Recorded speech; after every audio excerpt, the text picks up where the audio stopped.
Outra coisa importante, o plástico são isolantes térmicos e isolantes elétricos. Isso aqui é importante, ó. Dá uma olhada aqui nessas aplicações. Por exemplo, tem aqui uma caixa térmica, né, um cooler. Eu nunca sei se isso aqui é escumadeira ou espumadeira. Eu entendo que seja escumadeira, legal? E a parte interna, cara, a parte de plástico interna de uma geladeira. Essas três aplicações, elas buscam a característica do material plástico de ser bom isolante térmico, tá? O que é um bom isolante térmico? É um material que demora para esquentar, mas depois demora para esfriar. Ou que demora para esfriar, mas depois demora para esquentar. Então, ó, você pega, por exemplo, aqui o caso da caixa térmica, né? Você colocou sua birita lá dentro, colocou gelo, você não quer, né, que esse negócio aí esquente rapidamente, né? Ou pode ser o contrário, colocou um salgadinho ali, né, cara?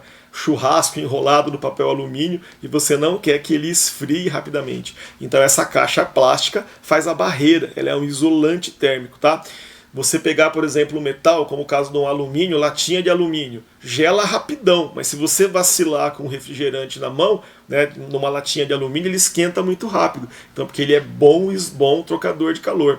No nosso caso aqui, ele é um bom isolante, né? Os plásticos são bons isolantes. A mesma coisa em relação à escumadeira. Você pegando no cabo da escumadeira para cozinhar, você não vai esquentar a tua mão, né? Porque ela tem uma distância ali entre a fonte de calor e o cabo, né? Você vai conseguir confortavelmente fazer ali a tua comida, o teu rango, né? Sem queimar a tua mão. E a mesma coisa em relação ao interior da geladeira, né? Geralmente a parte externa da geladeira é de aço, tem essa parte interna de plástico, né? E no meio existe uma espuma, um isolante, né? No passado era lã de vidro, hoje em dia é uma espuma de um material chamado poliuretano. E a ideia é, em sendo um material isolante, né? Ele não vai permitir que a geladeira com facilidade perca calor para o ambiente, tá? Então a vantagem do material ser isolante térmico, muito bom. Plásticos também são excelentes isolantes elétricos. Sempre que eu pergunto isso aqui, cara, o pessoal fala assim, mas o que é mais importante? O material ser um bom condutor ou um bom isolante? Cara, é importante os dois. O fio, né, a parte metálica, é importante que ele seja bem isolante. Bom condutor, né, mal isolante. Quanto mais condutor for o metal, menos perda por resistência, menos aquecimento a gente vai ter. Agora, do lado do isolamento, né, nunca anda sozinho, né, cara? Sempre é onde tem um condutor, como por exemplo no fio aqui à direita, existe alguém isolando, né? É sempre casadinho, né, cara? Um isolante com um condutor. Então, do lado do isolante, os plásticos e as borrachas são os melhores isolantes que a gente conhece. Então tem aqui exemplos, uma fita isolante, né, que uma espessura pequenininha já consegue isolar e garantir que a gente não tome choque. Tem ali a famigerada tomada de 3 pinos, né, onde os 3 pinos estão isolados por plástico. Se não tivesse isolado, haveria um curto, né, quando você coloca a tomada o plug na tomada. E aqui no caso dos fios, né, fios e cabos, com plásticos que, além de ser isolantes, muitas vezes são aditivados para não propagarem chama, não gerar fumaça, para que a pessoa não morra no incêndio intoxicada. E se você parar para pensar, 100 anos atrás, não havia ainda essa tecnologia de plástico, né, para se fabricar isolamento de fio. Os fios eram isolados com tecido tratado. Então, essa questão aí do isolamento é uma característica muito importante dos plásticos.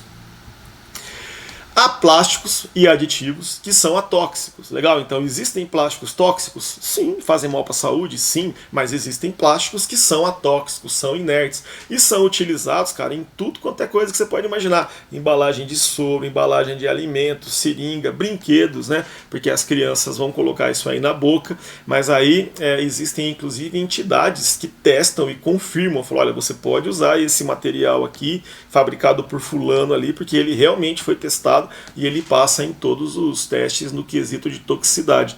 Então a gente tem muitos plásticos, né? Plásticos sendo usado, por exemplo, até em mola para curar aneurisma, né? Dentro do corpo humano mesmo. Então a gente tem plásticos que são realmente atóxicos e podem ser usados em contato com alimento, mamadeira de criança, brinquedo e por aí vai, tá? Outra coisa importante, plásticos são impermeáveis, né? O que significa dizer que o material é impermeável? Ele não deixa uma substância passar, né? Então a primeira coisa que a gente pensa quando fala em impermeável é em água. Pô, o plástico não deixa a água passar, mas os plásticos podem ser impermeáveis à água e a outros produtos, inclusive a gases, né? E isso é um negócio importante, tá? Olha aqui, ó, uma capa de chuva, né? Me lembro o desenho do Pica-Pau lá do pessoal descendo a catarata pelo barril, não consigo evitar de pensar nisso, mas podia ser um EPI de alguém que trabalha na lavoura, cara, né? Parte de um EPI de alguém que trabalha numa lavoura pulverizando, né? Rosas em Olambra, morangos em Atibaia, alguma coisa nesse sentido. Então, essa é uma característica importante, impermeabilidade. Cara, antes do plástico, a gente não tinha muita alternativa em relação a materiais impermeáveis, né?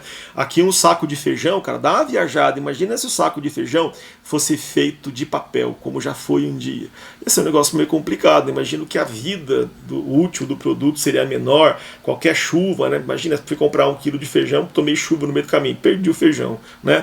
Alguma coisa nesse sentido. Aqui tem também uma embalagem de sabão em pó, né? Que quem já teve uma caixinha de sabão em pó em casa que molhou sabe que empedrou, não presta mais, né? O mesmo se aplica aí a cimento e tal. E talvez o exemplo melhor e o mais nojento seja uma fralda de criança, né? Imagina uma fralda de criança aí, né? Se não fosse a presença de uma camada plástica impermeável, né? Não seria uma fralda descartável, né? Voltaríamos para a fralda de algodão das nossas avós. Tranquilo? Então isso é uma vantagem importante. Os plásticos são impermeáveis, não só à água, mas em relação a várias substâncias, né?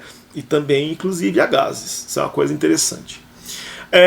Os plásticos podem ser melhorados com aditivos, né? Isso é um negócio importante. Existe um mercado, cara, para aditivo. Aditivos são, como é que eu posso dizer? Substâncias que a gente usa para turbinar o plástico. Legal? Então eu quero melhorar a capacidade de um plástico suportar pancada. Tenho lá um modificador de impacto. Eu quero fazer com que esse plástico não pegue fogo. Eu tenho lá um aditivo anti-chama. Eu quero fazer com que esse plástico tenha um cheirinho de morango. Cara, tem um aditivo que vai dar o cheirinho de morango. Então esse mercado é um mercado milionário, né? De especialidades, coisas que são caras, tal, e que possibilitam modificar, melhorar a propriedade dos plásticos. E plásticos modificados podem ficar totalmente diferentes do plástico que originou, né? Então é uma questão importante. A gente pode melhorar o plástico com aditivos. É por isso, inclusive, que no nosso curso a gente vai falar bastante sobre os aditivos mais importantes e mais utilizados, tá? Agora, quais são as desvantagens? Nem tudo são flores, né? A grande desvantagem do plástico, na minha opinião, é a questão de a resistência térmica. O plástico suporta menos temperatura que metal e vidro. Não tem o que fazer, tá? Então, a gente estava falando ali de nylon e alumínio. A gente estava aqui, né, ó, dando uma viajada aqui em relação à densidade. Nylon é um material que substitui alumínio, né? Em peças, em carro, isso aconteceu, em ventiladores, em tudo que você imagina, isso tem acontecido. Por quê? Porque é aquilo que a gente estava falando. De cara, o nylon tem metade do peso no alumínio. A peça fica com a metade do peso. Peça feita em nylon, injetada, sai pronta. Do alumínio sai semi-acabado. O cara vai ter que dar um grau, fazer rosca, rebarbar. Se for colorido, vai ter que pintar, tudo mais, né? E aí, né? Então, em nylon temos maior produtividade. Mas e aí, Marcão, onde pega? Pega no seguinte, ó, um alumínio vai fundir com mais de 700 graus. Ele aguenta até os 700 graus sem fundir, se eu não estou enganado, tá? E o nylon? Se um nylon bom, tipo nylon 6.6, vamos aprender o que é isso aí no nosso curso, ele vira líquido com 260 graus, tá? Então, de fato, cara, não tem como enganar. Aonde a aplicação precisa de temperatura, né? Os metais e os vidros são melhores do que o nylon, do que o plástico. Existem plásticos que suportam temperaturas extremamente altas, mas à medida em que o plástico passa a suportar a temperatura extremamente alta, ele passa a ficar muito caro, né? Às vezes dá a impressão que quando o cara vai entregar um saco desse material na sua fábrica, tem que levar num carro forte, tá? Mas assim, chega até, é absurdo o preço, tá? Mas enfim, né? Isso é um problema. Quando tem temperatura, a gente sabe que aí tem um limitante, né? Os plásticos se deformam ou fundem, né, em temperaturas altas. Outra questão, plásticos sofrem ataque químico ou dissolvem. Então, todo plástico suporta bem contato químico com certas substâncias e mal com outras, tá? Então a gente, assim como os metais, né? Metal também enferruja, né? Ferro enferruja, cobre a zinhavra, tal, tudo mais. Mas então os plásticos eles podem sofrer ataque químico, né? Quem nunca tentou carregar gasolina ou thinner num copinho descartável e percebeu que o fundo vazou, né? Mas aí tem duas questões importantes. A primeira é, sempre vai ter um plástico que suporta contato com certo tipo de substância. Nós vamos falar bastante sobre isso também. Mas o plástico tem essa tendência de ser atacado quimicamente ou dissolver, tá? Olha aqui uma foto ó, de um copo, né, que foi atacado quimicamente por alguma substância. Não sei se já aconteceu com você, mas a minha filha, a Laura, já falei que eu sou o pai da Laura, a Laura gostava de ir na sorveteria e trazer o copinho, potinho que ela tomava sorvete para casa. Os potinhos coloridos, tal, bonitinho, para ela brincar de casinha, alguma coisa assim. E um dia a gente chegou em casa e eu fui lavar com o detergente, né? Cara, aconteceu isso aí. Deve ter acontecido com vocês já. Então é um ataque químico, né? Aquele plástico, geralmente é um poliestireno, que é usado lá para fazer o copinho descartável, não suportou o contato, né, com o detergente. Então acaba sofrendo um ataque químico. Isso é um negócio que a gente tem que imaginar, e muitas vezes na área que eu trabalho, né, talvez seja a parte mais de desenvolvimento de aplicação, indicar o material para fazer tal peça, seja a parte mais complicada. Se avaliar como que vai acontecer durante o uso, se durante o uso alguém vai inventar de passar um veja multiuso, ou se alguém vai inventar de, sei lá, fazer alguma arte, vai ter contato com alguma substância que possa atacar quimicamente aquele plástico, tá? Então isso é um outro problema, tá? Biodegradabilidade. Então, como a gente sabe, né, cara, a maioria dos plásticos não são biodegradáveis, né? Quando você tem uma peça jogada aí no ambiente, ela vai demorar anos, né, cara, para se biodegradar. Quando degrada, muitas vezes transforma em microplástico, não sei o que é pior. Cada um dá um chute, né, cara, em relação a quanto tempo demora para degradar, porque na verdade os plásticos não têm 200 anos. Um fala que é 500, outro fala que é 1000, cada um dá um chute em relação a quanto tempo demora para se degradar. A verdade é que demora bastante tempo e isso realmente é um problema ambiental.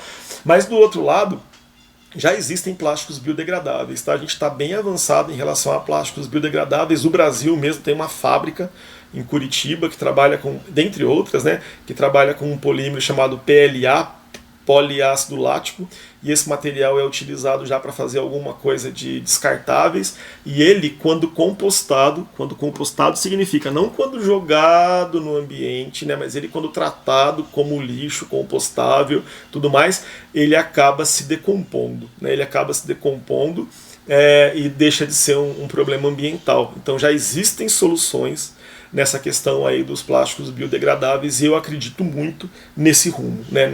Nesse rumo de cada vez surgirem mais plásticos biodegradáveis, tá? Não sou contra o meio ambiente, amo tudo que é verde, inclusive o meio ambiente, tá? As tartarugas e tudo mais, tá? Reciclabilidade. A reciclagem do plástico é um problema, né? Os plásticos eles podem ser reciclados. A gente vai falar um pouco sobre isso. Você não consegue, de uma peça plástica, obter uma outra peça com propriedade igual, porque sempre no processo de transformação de plástico, por mais que você controle, ele acaba degradando um pouco, ele vai perdendo propriedade, diferente de uma lata de alumínio, né, que você transforma uma lata em outra lata com propriedades iguais.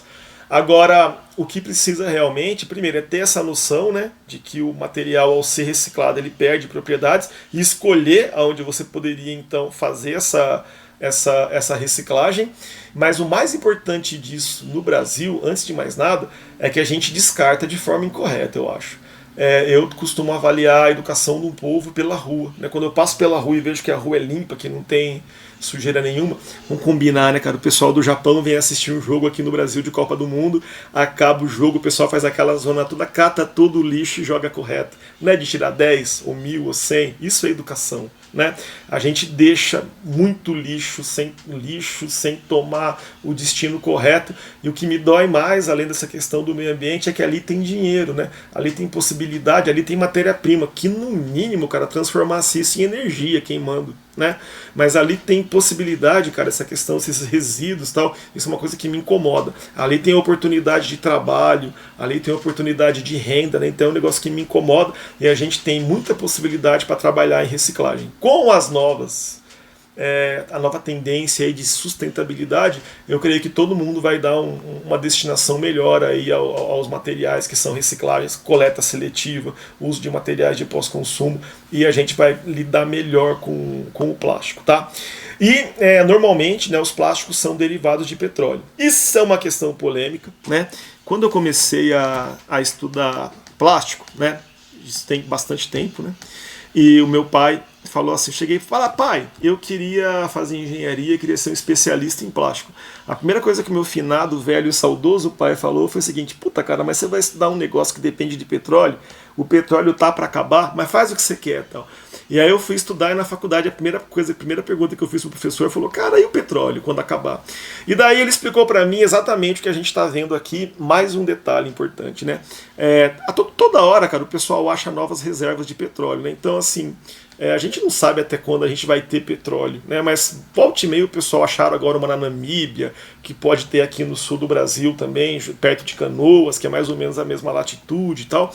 Mas enfim, existe bastante petróleo ainda, as tecnologias vão melhorando, como a tecnologia que a Petrobras tem de explorar pré-sal, né, petróleo super profundo, então a gente sempre vai ter acesso a novas fontes de petróleo, mas a questão é a seguinte, infelizmente eu não achei uma foto em português, mas de um barril de petróleo, ó, 47% vira gasolina, 23% vira diesel, 10% vira combustível para jato, né, 4% vira petróleo líquido, 3% vira asfalto e 18% vira outros produtos. O plástico está aqui dentro. Tá? Da última vez que eu vi, o número que eu vi, 4% da produção de petróleo vira plástico. Até antes dos plásticos existirem, inclusive, as matérias-primas que dão origem aos plásticos, que vêm do petróleo, eram simplesmente queimadas, não havia o que fazer com elas, eram subprodutos, né? Então essa é uma questão. A outra questão importante é o seguinte, existe muitas vezes forma de você fazer um plástico através de uma matéria-prima que não seja petróleo, mas isso no momento fica mais caro. Então eu vou te dar um exemplo, existe uma empresa aqui no Brasil chamada Braskem, que ela faz polietileno, que é usado aí em sacolinhas e tudo mais, né? Ela faz isso, ela pode fazer isso através do petróleo, nafta, eteno, do eteno, polietileno, ou ela tem uma rota, cara, que ela pega o nosso etanol, esse álcool nosso aí que a gente usa para abastecer o carro, transforma esse etanol em eteno e esse eteno em polietileno. Então existem rotas alternativas, tá?